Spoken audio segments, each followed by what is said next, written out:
Continuity बना के रखा है कि वो राजीव गांधी मेमोरियल एक क्रिकेट मैच वो कराते हैं बिलो अंडर 19 हर वर्ष। कई बार मुझे उसमें शामिल होने का मौका मिला है और कल इसी सिलसिले में हम हैदराबाद आए थे।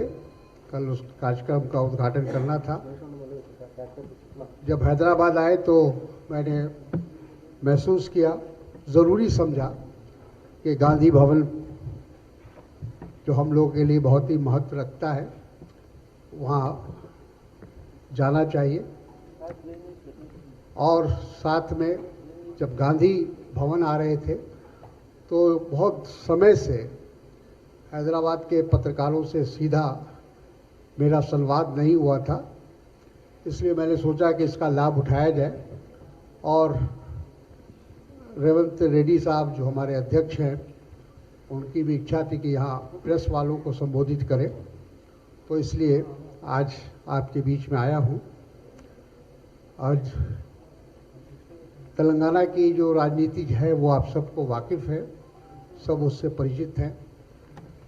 यहाँ तेलंगाना जब बनाने का आंदोलन चल रहा था तो उस समय इसके पीछे जो उद्देश्य था वो उद्देश्य बहुत स्पष्ट था कि तेलंगाना जो किसी कारणवश पिछड़ गया है, आर्थिक रूप से, सामाजिक रूप से, उसको फिर से आगे लाया जाए, उसका समुचित विकास हो।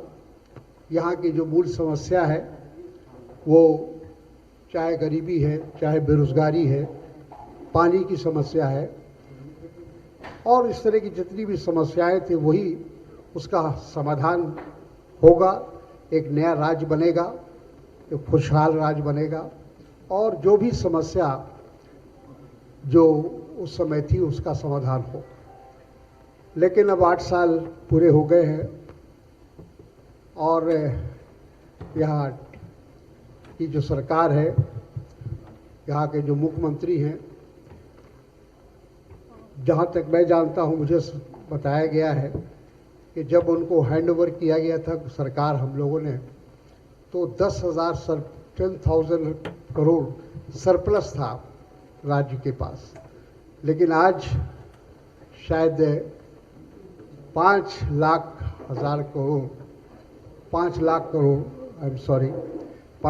करोड़ का आज बोझ है इस राज्य के ऊपर, कर्ज का बोझ है।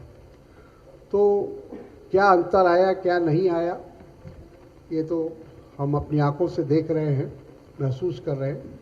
और तेलंगाना के लोगों में इस बात को लेकर बेचैनी है कि जो भी उनके साथ जो वादा किया गया था इस सरकार के द्वारा वो पूरा नहीं हुआ और लोग अब सही मानों में एक विकल्प की तलाश में है। हमें विश्वास है क्योंकि कांग्रेस का बहुत बड़ा योगदान है, सोनिया गांधी जी का बहुत बड़ा योगदान है तेलंगाना बनाने में। अगर कांग्रेस पार्टी सही, उसके लिए कांग्रेस पार्टी ने बहुत कुर्बानियाँ भी दी हैं, सेक्रीफाइस भी किया है, कई लोग हमसे नाराज़ हुए, लेकिन उसके बावजूद चूँकि तेलंगाना के लोगों के साथ सोनिया जी का एक भावनात्मक लगाव था, इमोशनल लगाव था, इसलिए उन्होंने ये फैसला लिया और एक अलग राज्य का निर्माण हुआ। तो हम लोग ये उम्मीद कर रहे थे कि जो भी सरकार बनेगी वो सरकार यहाँ के जनता को राहत पहुँचाने का काम करेगी और तेलंगाना का विकास और तेज़ी से होगा, उसकी गति तेज़ होगी। लेकिन 8 साल के बाद जब हम उसकी समीक्षा करते हैं, जब उसका जायज़ा लेते हैं, तो महसूस होता है कि जो हमारा लक्ष्य था वो पूरा नहीं हुआ। तो विशेष रूप से एक तो ये बात मुझे कहनी थी और आप सबसे हम आपको आमंत्रित करते हैं कि अगर कोई सवाल आपके सामने हो तो बताइए, मैं जवाब देने का प्रयास करूँगा।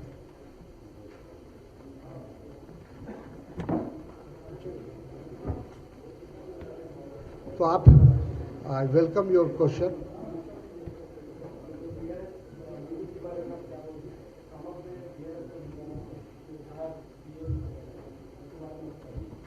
देखिए, आज जो देश के अंदर जो माहौल है, पिछले 9 साल से नरेंद्र मोदी जी प्रधानमंत्री हैं, बीजेपी की सरकार है, उनका भी वादा उसी तरह का है जो यहाँ केसीआर का वादा रहा। लोगों को सपना दिखाने का काम किया था 9 साल पहले, और उनको जिस प्रकार का जन समर्थन मिला, वो यकीनन लोगों को बहुत उम्मीद थी, उनसे बहुत आशा थी, लेकिन वो नाकाम रही। अब विपक्ष, कांग्रेस पार्टी जो सबसे बड़ी विपक्ष में है, बड़ी पार्टी है, और कांग्रेस 2004 में, 2009 में हम लोगों ने तमाम दलों को यूपीए के शक्ल में सबको इकट्ठा किया था, और 2004 में एक विकल्प देने की कोशिश हम लोगों ने की थी और उसमें कामयाब रहे थे। आज फिर देश एक विकल्प चाहता है, और जो देश की व्यवस्था है, देश की जो हालात है, उससे आप सब वाकिफ़ हैं। हमारी अर्थव्यवस्था कहाँ है, बेरोज़गारी की समस्या है, महंगाई की समस्या है, किसानों की समस्या है, बहुत सारी समस्याओं का एक लंबा फहरिस्त है। तो ऐसे हालत में हम कांग्रेस पार्टी का प्रयास है कि तमाम विपक्ष को एक साथ जोड़ा जाए, और कोशिश हमारी जारी है। लेकिन कुछ लोग ऐसे हैं, कुछ पार्टियां हैं जो विपक्ष में होते हुए भी वो लगातार केंद्र में नरेंद्र मोदी की सरकार का समर्थन करते रहे। एक तरफ तो वो यहाँ भारतीय जनता पार्टी के खिलाफ एक पोस्चर देते हैं, लेकिन हकीकत में सच्चाई जो है, रिकॉर्ड अगर देखा जाए तो उससे ये महसूस होगा कि केंद्र में जितने भी बिल पास हुए, जितने भी नरेंद्र मोदी जी के समय में जो कानून बनाए गए, उन सब में यहाँ जो सरकार है, जो पार्टी है, उसका समर्थन उसको मिलता रहा है। और यही वजह है कि हम लोग ये मानकर चलते हैं कि ऐसी पार्टियां जो वहाँ दिल्ली में उनका चरित्र दूसरा होता है और यहाँ चरित्र दूसरा होता है। तो खम्भम में ज़रूर लोग आए, 2-3 जो भी मुख्यमंत्री आए हैं, वो सब ऐसे लोग हैं, अगर उनको सही मानों में यूनिटी चाहिए, सही मानों में एक विकल्प तैयार करने की बात है, तो सब लोग इस बात को समझ रहे हैं और कि बिना कांग्रेस का कोई विकल्प नहीं बन सकता है, क्योंकि कांग्रेस एक नेशनल पार्टी है, राष्ट्रीय पार्टी है, उसकी मौजूदगी हर राज्य में है, कम हो सकती है, ज़्यादा हो सकती है, लेकिन हर जगह है। तो वैसे हालात में अगर अलग से कोई ग्रुप बनाना, मैं समझता हूँ कि अपोजिशन को कमज़ोर करना है।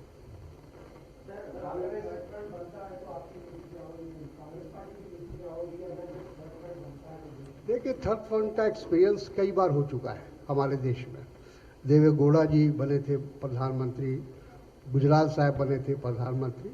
तो ऐसा नहीं कि कोई पहली बार ये प्रयास हो रहा है। कोई एक ही फ्रंट बन सकता है जो बीजेपी एंटी बीजेपी फ्रंट हो सकता है, और बीजेपी का विकल्प हो सकता है। और वो जैसा मैंने कहा कि कांग्रेस को अलग करके या कांग्रेस के साथ जो लोग हैं उनको अलग करके कोई विकल्प तलाश करता है तो गलत है।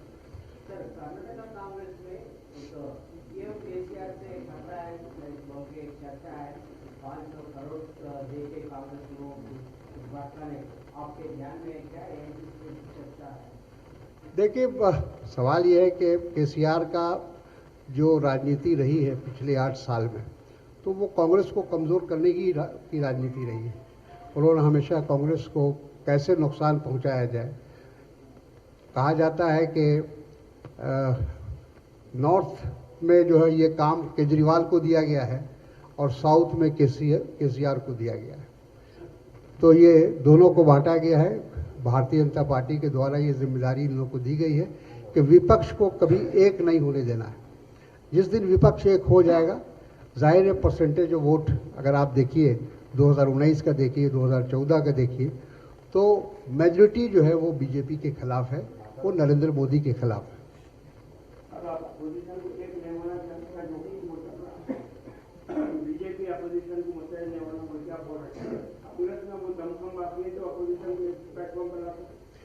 हमने तो बताया कि आज भी कांग्रेस सबसे बड़ी पार्टी है लोकसभा में, राज्यसभा में, और सबसे ज़्यादा एमएलए कांग्रेस के हैं पूरे देश में। अगर बीजेपी के बाद जो दूसरा नंबर के एमएलए की संख्या है वो कांग्रेस की है। और हम ये बात स्पष्ट है कि कांग्रेस के को छोड़कर कोई विकल्प की तलाश बेमानी है, उसका कोई अर्थ नहीं।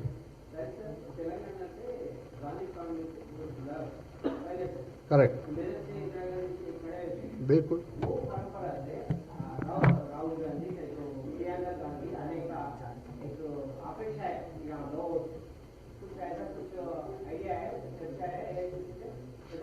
नहीं, अब देखिए, ये तो फैसला उन लोग को स्वयं करना होगा ना, जिनको ये बात सही है, आपका कहना बिल्कुल सही है, आई 100% एग्री कि पूरे आंध्र प्रदेश से और विशेष रूप से तेलंगाना से एक इस परिवार का, इंदिरा जी के वक्त से हम लोग देख रहे हैं, इस परिवार का इस राज्य से और यहाँ के लोगों के साथ एक विशेष संबंध है, इमोशनल संबंध है।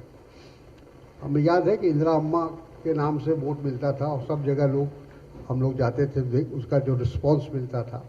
तो कहने का मतलब है कि ये फैसला तो जो लोग चुनाव लड़ने वाले होंगे या जिनको उस परिवार से कोई चुनाव लड़ना चाहेगा, तो जाहिर है कि यहाँ तक के लोग तो उसका स्वागत करेंगे, लेकिन ये अंतिम फैसला लेने का अधिकार उनको है। तेलंगाना से मुतल्लक कमान का क्या नजरिया? तेलंगाना से मुतल्लक कमान का क्या नजरिया? क्योंकि यहाँ पे जिस तरह की सियासत चल रही है उस पर नजर रखी हुई है। नहीं, बिल्कुल। देखिए, वो जो आप पार्टी के अंदरूनी मामले वो कह रहे हैं या ऐसे बाहर की बात कर रहे हैं? अंदरूनी मामले की बात। अंदरूनी मामले, देखिए, हमारी पार्टी एक डेमोक्रेटिक पार्टी है। हम कोई डिक्टेटरशिप हमारे यहाँ नहीं है। हम सबको लेके चलना चाहते हैं और एक पार्टी के अंदर अलग अलग वॉइस हो सकता है, लेकिन पार्टी में यूनिटी है। पार्टी का जहाँ सवाल आएगा, पार्टी के अस्तित्व का सवाल आएगा, पूरे लोग एक साथ, पूरी पार्टी एक साथ खड़ी होगी। रेवंत रेड्डी जो फैसला करने थे, दमखम एकदम फैसला हो गया था पार्टी में। हालिया कुछ अर्से में सीनियर कायदीन की नाराजगी और दीगर वजूहत की वजह से पार्टी में वो खिलाफ गिरता हुआ नजर आता है। क्या आला कमान इस पर नजर रखे हुए? बिल्कुल नज़र रखे हुए। अभी आपको जानकारी मिली होगी कि अभी यहाँ जो प्रभारी बनाए गए हैं नए, वो महाराष्ट्र के बहुत वरिष्ठ नेता हैं और महाराष्ट्र कांग्रेस कमेटी के बहुत लंबे समय तक अध्यक्ष रहे हैं।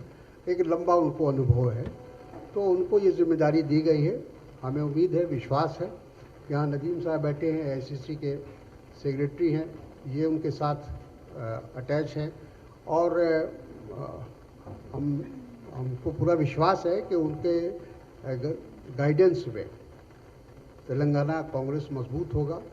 रेवंत रेड्डी साहब की ताकत बढ़ेगी, मजबूत होगी, मुझे ऐसा लगता है।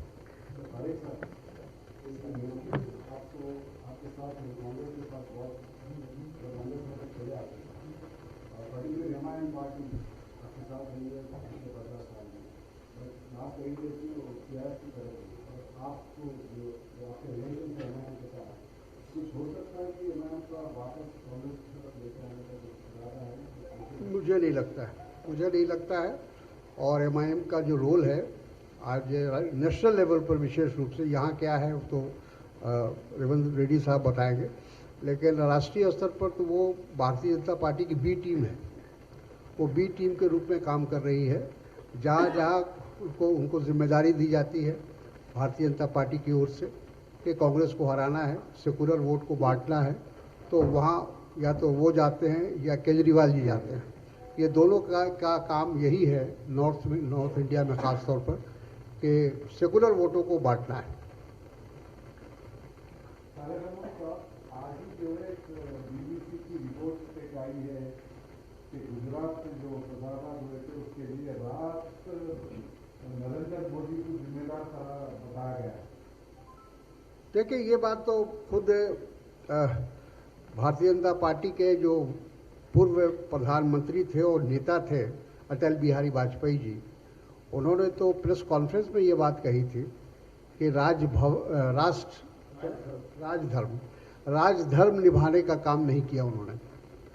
तो और उस समय उनके हटाने का फैसला भी ले लिया गया था, लेकिन कुछ भारतीय जनता पार्टी के अंदर ऐसे वरिष्ठ नेता थे या लोग थे जिन्होंने उनको बचाने का काम किया था। तो ये आरोप तो उन पर है ही है, ये कोई आज का नहीं, उसी समय का ये आरोप है। और एक आपको जानते होंगे कि तमाम जो पश्चिम के देश हैं उन्होंने उनके वीज़ा नहीं देने का फैसला किया था। उसका एक कारण ये भी था 2002 का जो दंगा हुआ था, मैसेकर हुआ था। और कुछ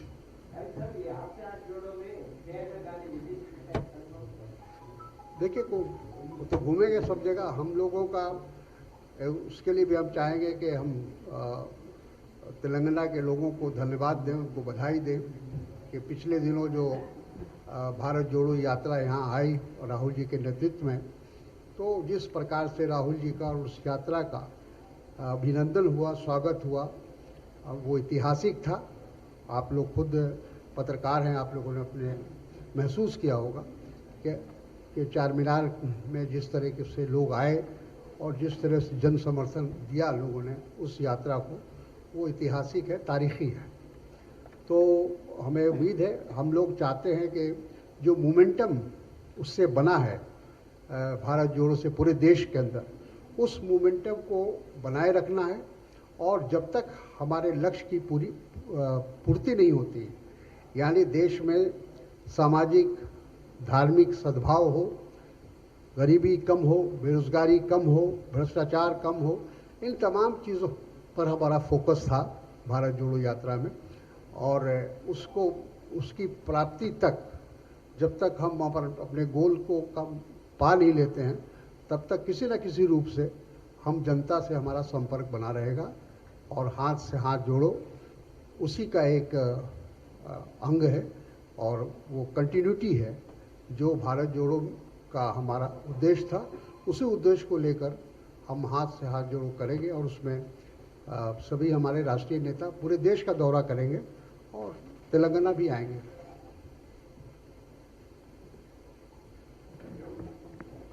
बहुत बहुत धन्यवाद आप लोगों को।